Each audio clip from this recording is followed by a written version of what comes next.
embrace Trudeau. Okay, it's the Liberal leader Very election going on right now, so 16-year-old. just I would tune not into have been that. able to give that kind of speech at that age. And here's I'm Justin even late Trudeau for this, by the way. on what is So undoubtedly we're an setting emotional this up as I moment for go. him. We will listen in and talk about Les it. amis, bonsoir tout le monde. Hello, my friends. Okay, Justin Trudeau's final speech is on yet. Across this room, I have just one question. How's the Liberal Party doing tonight? Hello, hello, hello. Test, test, test. Okay, we're doing it. Ella Grace, I know that these last few years haven't been easy for Sam. Okay. Hey, Adrian, So yourself. we're doing the Thank you for live Liberal having thing. been It's so patient pretty with me, obvious. I think everyone in even the when I room was has already stressed, stated that when they I was think traveling too much, Carney when is I going to couldn't win. think about So anything other than we're work. just waiting for that announcement, basically. But Please it's know still nice to see that in these the most difficult speeches and times, such. You inspired me. You gave me courage. You reminded me that I should focus on what was really important and not what was just urgent. Being Prime Minister of this country has been the honor of my life, but I'm so looking forward to redevoting myself to my most important role, that of father. I'm proud of the three of you, and I love you above all. I think that was great. Now, sit down. Now, I can imagine that you're all expecting me to stand up and talk about all that we've accomplished together. And don't get me wrong, I am Test, test. damn proud of what we've done over these past 10 years for the middle class and people working hard to join it. Yeah, I think he definitely is one of the most Tonight is about our consequential future prime ministers of. the country. You do it for a second. Now, I know He's that we- definitely one of the most consequential prime ministers of Canadian history. We just don't know what that consequence is yet. We'll see in the future how he'll be remembered. I personally don't think he did a bad job. I personally think he did the best he could with what he was dealt. The world that he had for those 10 years was a very different world than the 10 years of Stephen Harper, or I forget how long Harper was in, but he had a very difficult world to take care of. So I think anyone would have crumbled under the pressure and made mistakes here and there. So I think he did great. He did the best he could have. We'll see what the results of his actions are in the future. The work that still needs to be done to build a country that stays worthy of all Canadians.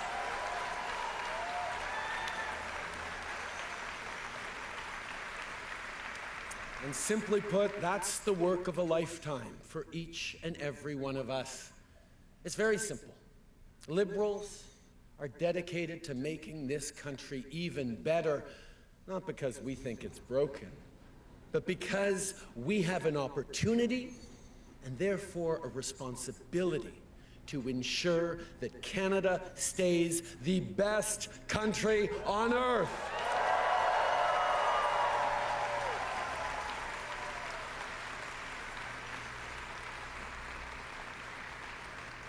Now, these past 10 years have been challenging.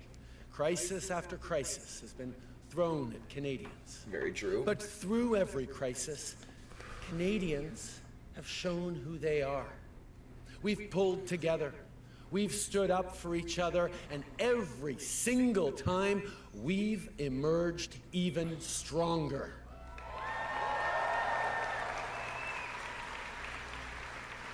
And now, as Canadians face from our neighbor an existential challenge, an economic crisis, Canadians are showing exactly what we are made of.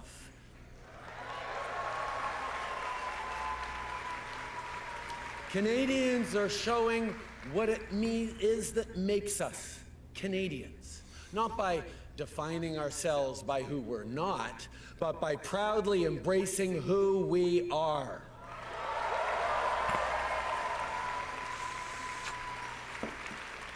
Grab some water. We're a country that knows that standing up for everyone's fundamental rights is the only way to protect our freedom.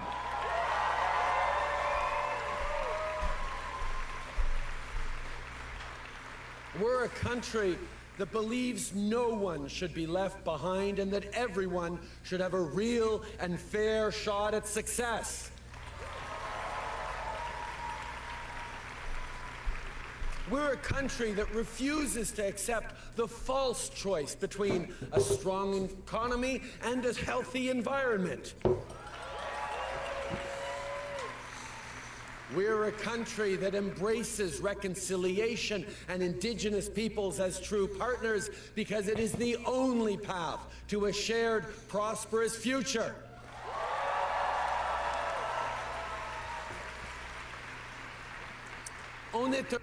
We are a country that promotes its culture and protects its heritage. We're a country that breathes life into the French language and is heard across the world. We're a country that Whenever he's talking celebrates French is where I'll make my diversity, points. draws Yeah, strength his from its prime ministership was riddled with just We're a country crisis. that celebrates Back to the English. right of each and every person to be who they want to be, to pray as they pray, and love whom they love. Okay, so he's going heavily on the social policies he did, which are some amazing social policies that he enacted. I think he was the first prime minister ever to march in a pride parade. That will always defend a woman's right to choose. Did they codify it? I don't know if they codified abortion rights. Point of a sidebar. I'm seeing if they did that. I don't know if they did. And we're a country that will be diplomatic when we can, but fight when we must, elbows up. Okay, the elbows up thing.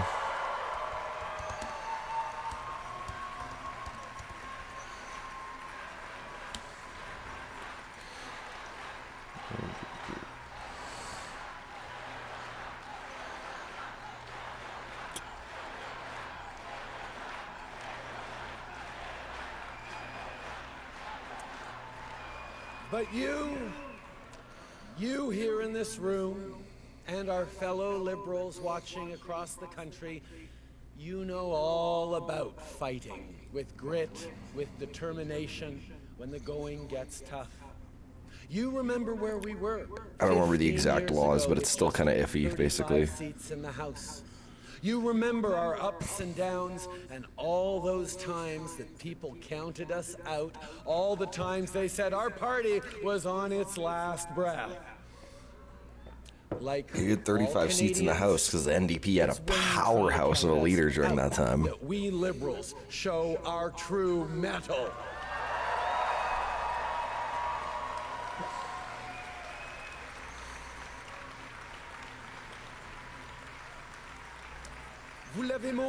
You showed this in 2015, 2019, and again in 2021.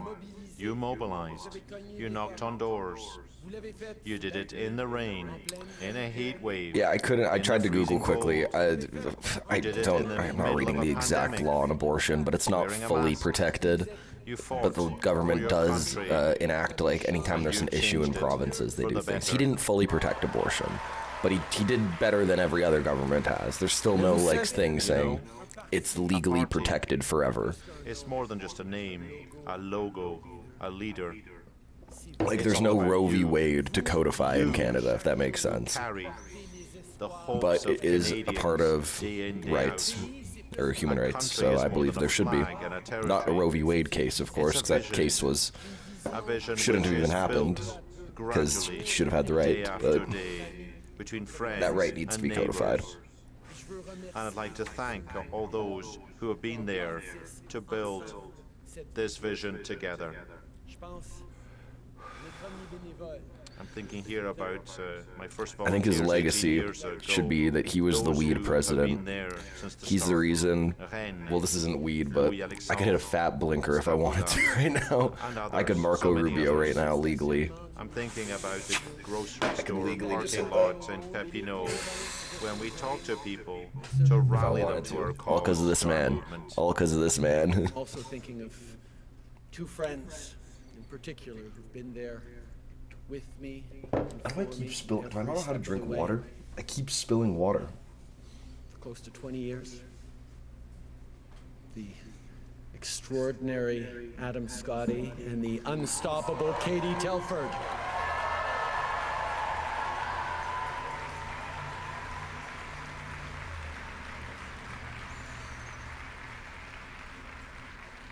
Now, as I look at all of you in this room, no speech could be enough to thank you all as much as I'd like to, as much as you should be. I can't even offer you a well-deserved break because, once again, we need you. Your country needs you maybe more than ever. And I have no doubt that you will answer the call because you've done it before. Liberals will meet this moment. So he's specifically pandering to the party, which is very... For a final speech that's interesting to do, I feel like he should be addressing the country, not the party. He should have said Canadians there instead of liberals. This is a nation-defining moment. Democracy is not a given. Because this isn't his final speech as Liberal Party leader as well. It could be his last speech as Prime Minister. Is not a given. None of those happen by accident. None of them will continue without Canada happened by colonialism, not by accident. It takes sacrifice. It takes hope and hard work. It's a lot of hard work to genocide indigenous people. Lots of hard work. 60 years ago, standing atop Parliament Hill, Prime Minister Lester B. Pearson first raised our beautiful maple leaf into the Canadian sky. It was much debated at the time, but Pearson knew well what we all know now. That our flag would serve as a unifying symbol that would define the next chapters in our national story. 60 years later, there are still so many more chapters to write. And I can tell you, the world is looking to see what Canadians will do.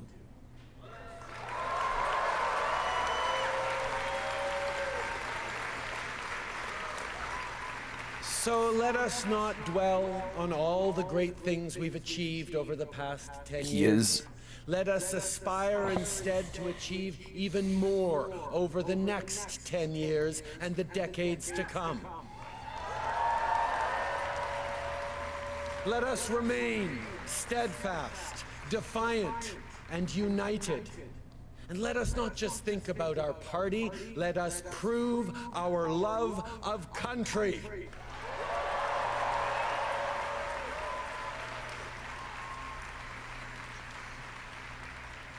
He's pandering too much to the Liberal Party, but it's a Liberal Party speech, I know, but it's his last speech as Prime Minister, maybe. To help build a country that stays worthy of all Canadians. I've done it for Xavier, for Ella Grace, and Hadrian. And I do think Ella Grace is going to be a good politician one day. I've done it with you. And although you'll always find me alongside you, cheering along, their future and your future is now in your hands. Merci, mes amis. Merci pour tout. A good speech. Is he done now? He's getting a little emotional on stage. It's very valid of him to do so. I don't understand why conservatives were attacking him for crying at his last speech. This is a big moment in somebody's life. A real human can show emotion. So this is good. I like that. But yeah, his leadership was surrounded with controversy that was not entirely his fault. He had to deal with Trump's first... He had to go through the first presidency of Trump, like, immediately had to deal with that. And it was just the same thing that it is now so far, on and off trade threats, on and off disagreements. He had to go through COVID, the entire pandemic, being a leader through pandemic. Most countries changed leadership multiple times because of COVID. He rallied and kept going through the entire thing. I'll stop his speech. I'll stop talking when he starts talking, but he had to go through the invasion of Ukraine. He had to deal with what's going on in Palestine. He had to deal with a lot of issues. The second coming of Donald Trump as well. So much happened that is entirely out of his control. So I think he did the best that he could have done with, what he had.